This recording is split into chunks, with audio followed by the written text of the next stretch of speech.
Doctor, ¿qué ventajas aporta respecto a la técnica convencional? Bueno, la disección endoscópica submucosa es una técnica terapéutica compleja, que consiste en resecar lesiones superficiales que no tengan invasión en la submucosa profunda, es decir, que no tengan invasión en vasos linfáticos y que sean cánceres como máximo superficiales. La técnica convencional consiste en entrar en la submucosa haciendo un corte perimetral o un túnel y separándolo, y eso se hace en condiciones de aire, en seco. Cuando utilizamos la técnica underwater o en inmersión, lo que conseguimos con la inmersión realmente es mejorar la visión, es decir, es una visión más clara. Por otro lado, con la luz del endoscopio a veces se ven destellos que también se disminuyen. Y con la inmersión es como cuando nos metemos a bucear con unas gafas, ven los peces más grandes, existe un efecto lupa.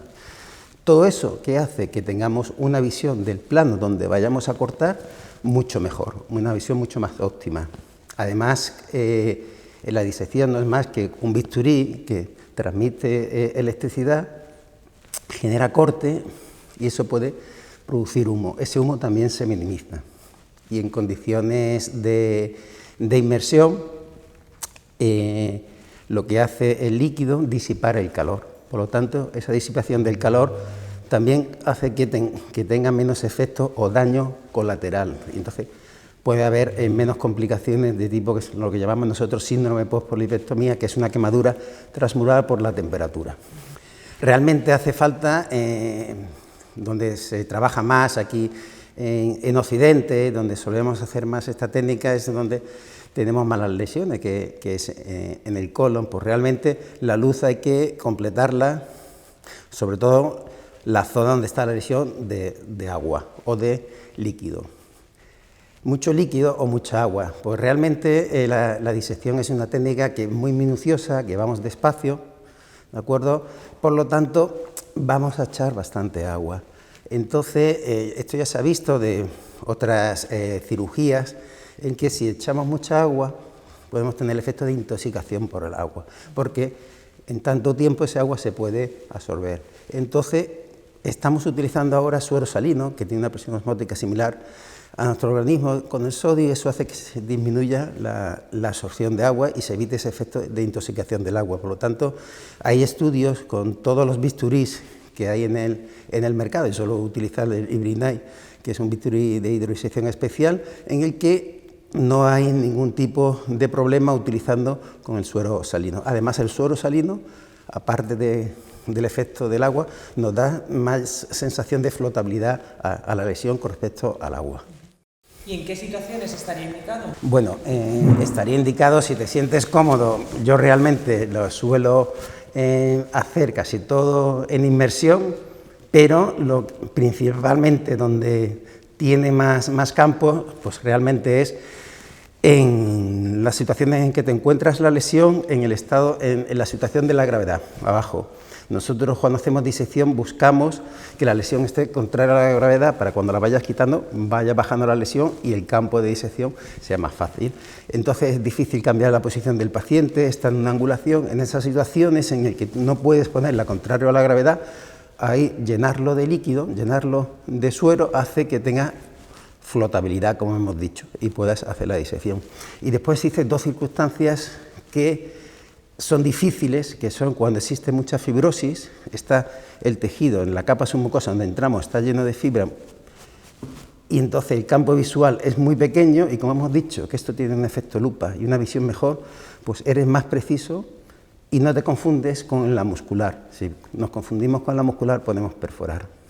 Y luego hay una tercera situación que en Occidente, desgraciadamente, por la obesidad es mayor, es que tenemos mucha grasa en la submucosa. Al tener grasa en la submucosa, ese plano, cortando la grasa, va a ser más difícil. ¿Por qué? Porque al cortar la grasa se genera más humo, se empaña la lente, es como cuando vas con el coche, se te empaña y no ves nada. Eso lo evitas con la inmersión. Por lo tanto, esas tres situaciones. Cuando no puedes cambiar la gravedad de la lesión, cuando tienes mucha fibrosis y cuando existe mucha grasa en la submucosa. ¿Y se asume algún riesgo respecto a la técnica convencional? Es una pregunta muy interesante. El riesgo siempre es un riesgo que lo tienes que tener presente. Cuando lo hacemos la disección en el tracto digestivo alto, en el estómago, nosotros en Occidente generalmente intubamos. En Japón, donde se creó la técnica, pues a veces no se intuba. Y entonces, si llenamos el estómago, tenemos el riesgo de la broncoaspiración, que es un riesgo muy importante. Aquí, como digo, en Occidente, con el paciente intubado, ese riesgo está completamente minimizado. Pero es cierto que asumimos también las dos complicaciones más importantes de esta técnica, que es la perforación y la hemorragia. Pues en la perforación, lógicamente, esto se entiende muy bien, si haces una perforación del músculo, tú tienes un cubo lleno de agua, lo perforas y ¿qué pasa con el agua? Sale hacia afuera. Por lo tanto, si estás en unas condiciones de ambiente seco, de aire, pues no pasa nada. Que salga líquido, bueno, no puede pasar nada, pero también si estamos tratando tumores con riesgo de invasión, pues se puede pasar una célula. Aunque, como digo, la técnica es muy segura, pero este riesgo hay que tenerlo en cuenta. Y la otra condición, que es la segunda, que es la complicación de las dos, la más frecuente, que es la hemorragia, pues la hemorragia intraprocedimiento es que nosotros al cortar en la submucosa tenemos vasos que son de calibre significativo, ¿sí? Entonces vamos cortando y pueden sangrar.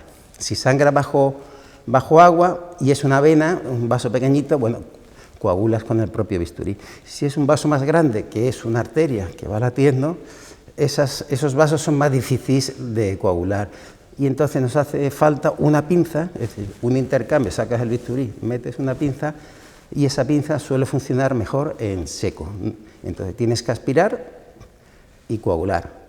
Tienes que saberlo, existe técnica para evitar cuando tienes ese sangrado, que te apoyas con el capuchón que estás utilizando con el propio endoscopio, haces el intercambio y mantienes ahí controlada la hemorragia. Pero es importante que quien haga esta técnica que sepa que es una limitación que se resuelve bien, pero que es importante conocerla. Bueno, yo soy un poco atípico en el sentido que cuando la empecé a hacer, pues es que prácticamente lo hago todo en inmersión, porque también lo bueno que tiene es que cambias, no hay que ser rígido, que cambias al estado del aire, es decir, en seco, en función de las necesidades. ¿Qué quiere decir eso? Que puedes hacer una técnica en inmersión, quitas el agua, si está en estado seco, luego pasar otra vez a la inmersión y vas cambiando de una manera dinámica. El bisturí que suelo utilizar funciona muy bien de las dos maneras y por lo tanto pues, lo que sea más beneficioso para el paciente. Muchísimas gracias, doctor. Nada, es muy encantado.